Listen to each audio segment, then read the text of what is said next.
South ఇండియాలోనే biggest sorry store మన Varahi silks మన విజయవాడ ఎంజీ రోడ్ లో డిసెంబర్ 4వ తారీఖున ఘన ప్రారంభం. నమస్తే, welcome to it's you TV. నేను మీ నందు. రీసెంట్గా మనం female cricketer team world cup win అయ్యారు.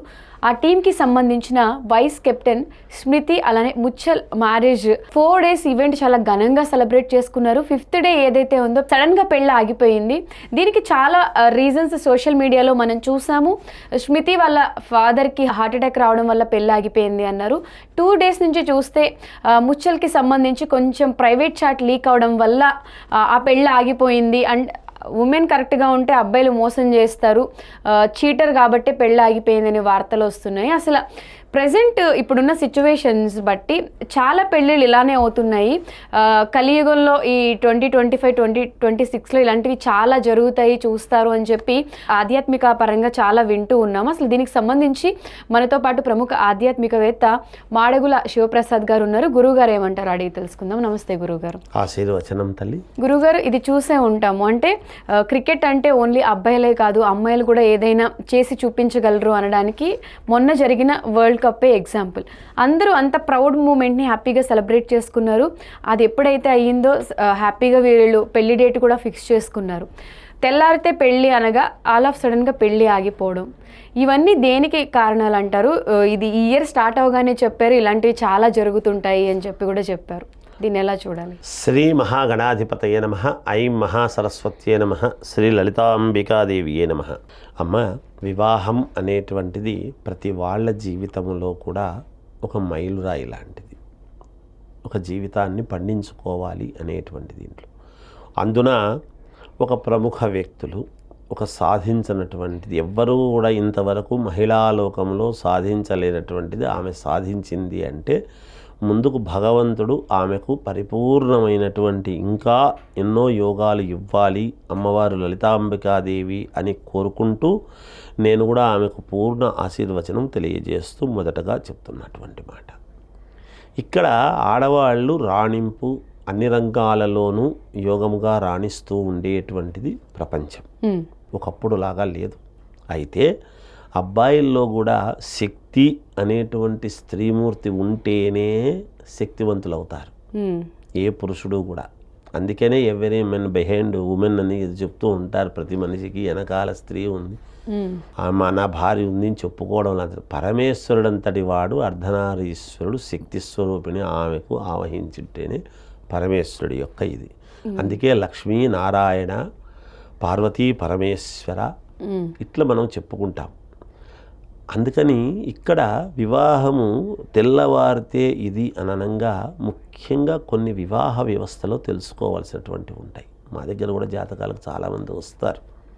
ఇక్కడ ఏం చూస్తున్నారంటే అమ్మ, ఎదటి వాళ్లకు ఎన్ని ఏళ్ళున్నాయి, అతను ఏం చేస్తున్నాడు, గొప్పవాడవునా కాదా, ఐడెంటిటీ ఉందా లేదా, ఆస్తులు ఏమున్నాయి అనేటువంటిది చూస్తూ ఉన్నారు.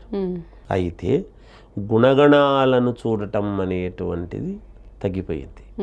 ఈ గుణగణాలు అనేటువంటివి ఇంట్లో పురుషుడు అతను అబ్బాయి ఒకడు మంచివాడైతే కాదు, అమ్మాయి ఒక్కటి మంచిదైతే కాదు, కుటుంబం అంతా కూడా మంచిదై ఉండాలి.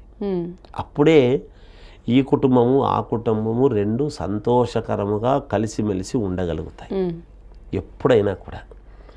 ఇక్కడ ఈ మధ్యకాలంలో చాలా కాలం నుంచి మనం చూస్తున్నాం. ఏమిటి అంటే నచ్చేంతవరకు చేసుకోవడం, నచ్చిన తర్వాత ఏదో నచ్చలేదని మళ్ళీ మానుకోవటము చేయటము ఇదైపోవడం జరుగుతూ ఉన్నాయి. ఇక్కడ దీంట్లో ఈ సన్నివేశంలో వీళ్ళ దగ్గరికి వచ్చేటప్పటికీ న్యూస్లో వీటిల్లో ఎక్కువగా ప్రసార మాధ్యమాలలో చూస్తూ ఉంటాము కాబట్టి అలా జరగడం బాధించినా మాకు కూడా. అయితే ఇలాంటివి ఏది ఉండినా ముందే చెప్పుకోవటం అనేటువంటిది జరగాలి. ఒక అమ్మాయికి కానీ అబ్బాయికి కానీ ఇద్దరి జీవితాల్లో వివాహం అనేటువంటిది ఒక గొప్ప సన్నివేశం. అది అటువంటి సన్నివేశంలో ఇలా జరగడం అనేటువంటిది కరెక్ట్ కాదు. అయితే ఒక్కోసారి అన్నీ వేరే వేరే రకంగా బయటకు వస్తూ ఉంటాయి.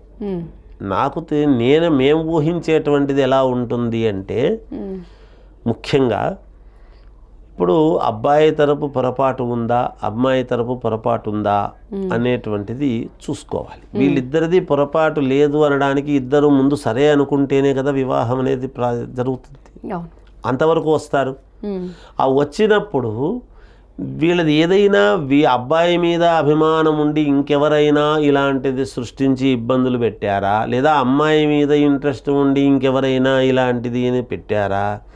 కొన్ని ఈ మధ్యకాలంలో మామూలుగా మనం ఏం చేస్తాము అంటే అమ్మా, చనువుగా అందరితోనూ స్నేహపూర్వకముగా ఉండేటువంటిది జరుగుతూ ఉన్నది అమ్మాయిలు కానీ. ఎందుకంటే ఎన్నో చోట్ల పనిచేస్తూ ఉంటారు అమ్మాయిలు. పనిచేసే ప్రతి చోట చనువుగా ఉండకపోతే కాదు, ఆ చనువు తప్పుగా అర్థం చేసుకునేటువంటి దశకు పోరాదు. ఎదుటివాడు తప్పుగా అర్థం చేసుకుని అమ్మాయికి అలాంటిది ఏమీ లేకపోయినా మామూలుగా చేస్తూ ఉండినా వాళ్ళు ఇంకో రకంగా అనుకుని అయ్యో నాకు కాకుండా పోతుంది అనేటువంటి భావనతో ఇలా చేశారా ఏమిటి, లేకపోతే అటువైపు నిజంగానే తప్పు ఉందా, ఇవి అన్నీ కూడా ఒక్కసారి ఎవరికి వాళ్ళు అక్కడ ఉన్నటువంటి వాళ్ళు దగ్గరి వాళ్ళు విశ్లేషణ చేసుకుని ఏదో చూసుకోవాల్సినటువంటి అవసరం ఉంది. అందువలనే ఇబ్బందులు వస్తాయి ఇట్లాంటివి.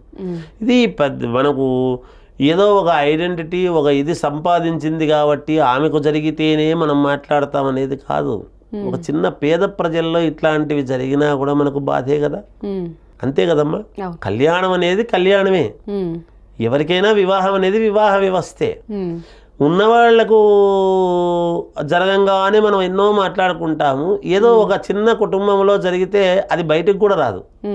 అంటే అట్లా ఉంటుంది ఎవరైనా మనోభావాలు. ఏ స్త్రీ అయినా వివాహము అన్నప్పుడు ప్రతి స్త్రీకి నాకు వివాహం జరగబోతుంది అనేటువంటి ఆనందం అనేది ఒకటి ఉంటుంది. పురుషుడికే ఉంటుంది, ఉండదని కాదు. ఆ నవదంపతులు ఎప్పుడు ఇద్దరికీ అది ఉన్నప్పుడు అది దాంట్లో మనకెంత ఆస్తి ఉంది, ఆస్తి లేదు, ఉన్నవాళ్ళమా లేని వాళ్ళమా అనేది కాదు. వివాహం పెళ్లి చేసుకోబోతున్నాం అనేటువంటి భావనలో ఉన్నప్పుడు వాళ్ళకు నిజంగా బాధే కదా. ఇది చాలా బాధే, చాలా బాధించేటువంటి విషయము. అది కొంచెము ముందుగా చూసుకొని ఏమిటి వెనకాల ఎలా ఉంది ఏమిటి. అందుకనే పూర్వము తెలిసిన వాళ్ళండి మేము చాలా ఏళ్ల నుంచి చూస్తున్నాం. మా ఊర్లో ఉన్నారు వీళ్ళు, ఇటువంటి వాళ్ళు మేలు అని మధ్యవర్తులు సూచన చేసి ఆ ఊరి మధ్యవర్తి ఈ ఊరి మధ్యవర్తి రెండూ సమన్వయం చేసుకొని ఏదైనా చిన్న చిన్న పొరపాట్లు ఉంటే ఇది మళ్ళీ ముందే చెప్పలేదు అని అనుకోవద్దండి, ఇది ఉంది అని చెప్పి చేసేటువంటి తత్వం ఉండింది ఒకప్పుడు. ఈ మధ్య అవన్నీ చాలా పోయినాయమ్మా.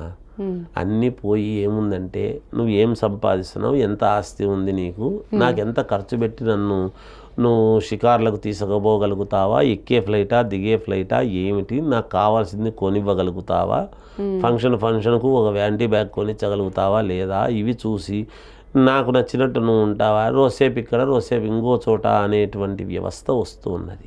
అది చాలా తప్పు నడవడికల్లోకి పోతున్నారు సమాజము. ఇక్కడ ఇంకోటి గమనించాలి మనం, ఇదే ప్రసార మాధ్యమాలలో మనము ఎన్నో చూస్తూ ఉంటాం.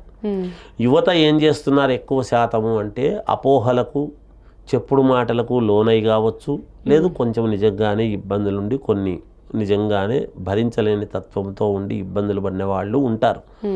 ఈ విడాకులు తీసుకోవటం అనేటువంటిది ఎక్కువ అవుతూ ఉన్నాయి, మానుకోవటం అనేది జరుగుతున్నది.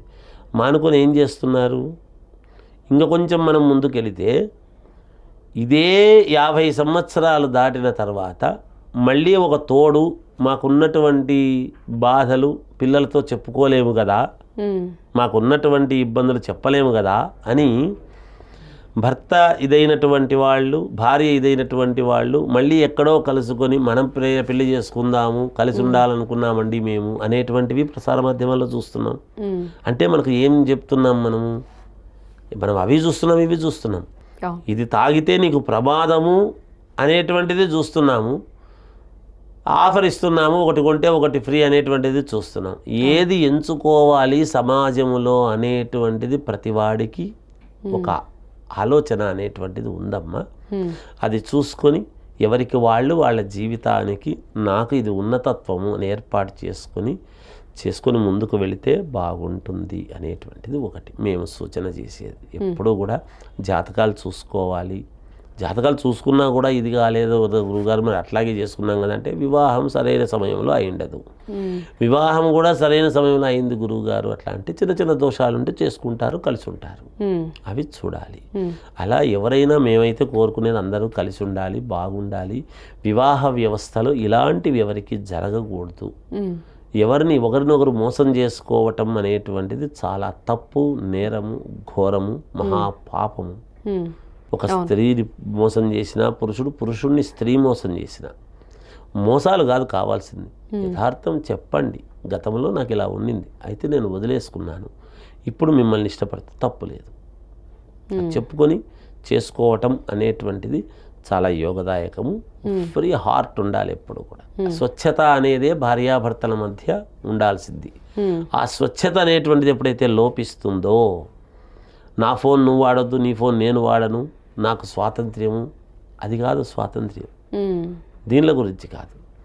ఒకరినొకరు మోసం చేసుకునేటువంటి పరిస్థితులు రాకూడదు. ఇలా ఎవరికి జరగరాదు అనేది మేము కోరుకోవాలి. అది తల్లి. ఓకే గురుజీ, ధన్యవాదాలు. జయోస్తు.